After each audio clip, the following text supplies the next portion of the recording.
Hey, Ms. Bahag here, and I wanted to make a really quick video honing in on the transcription feature that Adobe Premiere Pro now has readily available in their software. It's something that has been kind of a long time coming because transcription basically is the ability to take something that I say in audio or video and turn it into text. That has been getting better and better overall. If you think about Instagram and TikTok, they're able to automatically spit out captions for you, and they're pretty accurate sometimes. So I've been waiting for something like this to come out on Adobe Premiere, where you don't have to have another PDF file or an external file you download from somewhere else using Otter or Rev.com, and then use that to help you edit a little bit faster. You can actually do it now with the click of one button inside of Adobe Premiere. Now, there are some things to keep in mind. It can mess up your editing workflow and make it take longer than you expected. This is what happened the first time I tried to use it. So I'm gonna explain what I did wrong, how you can avoid that. Now, the example that I'm gonna be using for this context setting is basically video podcasting. Reason being is because you might have an hour-long, 2-hour-long conversation that you have to process. And if you have no transcription to kind of go off of, it's gonna take you a lot more time to work your way through this conversation. So I'm gonna show you how you can use this to speed up your entire editing workflow for video podcasts if you're using Adobe Premiere. First thing you're going to do is have Adobe Premiere open. You're going to hit new project. I'm just going to write test 1, 2, 3 for right now. Test 1, 2, 3. And then I like to copy that same, whatever I name the project sometimes, I like to name the sequence that as well. So when it comes time to export, it's just a little bit easier. And then if you want to, you can select any of the footage if it's kind of readily available over here for you. You can absolutely go ahead and do that. If not, you can just hit create and it will create kind of just a blank thing that you can drag and drop stuff into. But let's go ahead and I'll actually select something. So I'm going to go with this portrait clip and I'm going to hit create. Now, as you can see, this clip is only 30 seconds. So what I'm going to do is come over here and hit the workspace icon over in the top right. And then I'm going to scroll down to the captions and graphics area. Now, you're going to see these options pop up. I'm going to basically hit transcribe sequence and then leave these settings alone. Hit transcribe. And I like to do this before adding much else, right? Music and all sorts of other stuff. It's like before you start moving things around, do it to the main speaker file.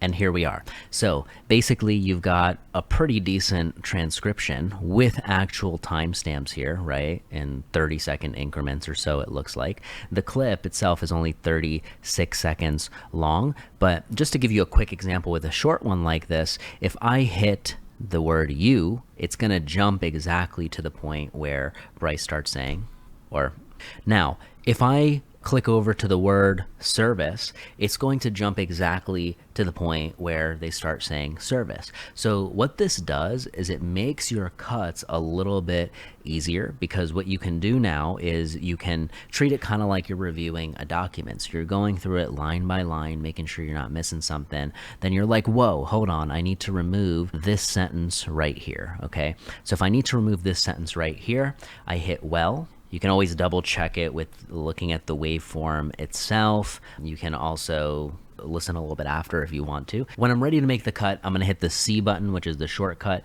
or you can hit this razor tool or symbol over here, and then you're just gonna make that cut. I'm gonna switch back to my selector tool using the V button, or just click over here.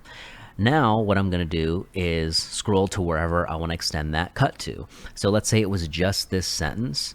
I'm going to basically come to the word you.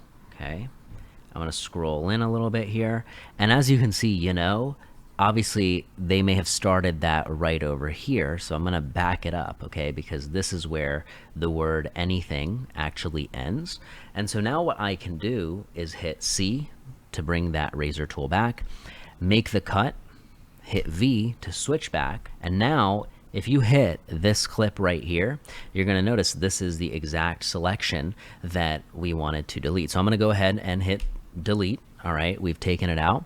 Now, here would be the mistake that I made and that I don't want you to, is you start moving this stuff around. So now, let's say I move this all the way over here, and then I continue on and I make cuts.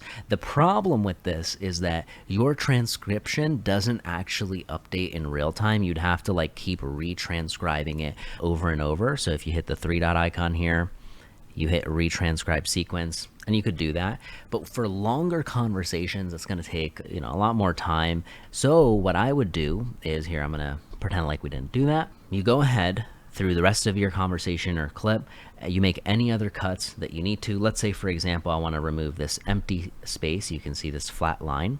That right there, hit delete. And let's just say I'm done with everything, and that was mainly what I wanted to do. Now, I still need to actually bring these together, because if you see, if I hit play, it goes to a black screen and cuts out completely. I am going to wait all the way until the cuts are made, everything's kind of ready to rock, maybe my music and everything I could possibly add to this is done. And then when I'm ready to, I'm going to hit this empty middle space right over here and go ahead and hit delete. Hit this space again, hit delete, and it automatically just kind of condenses all those cuts together.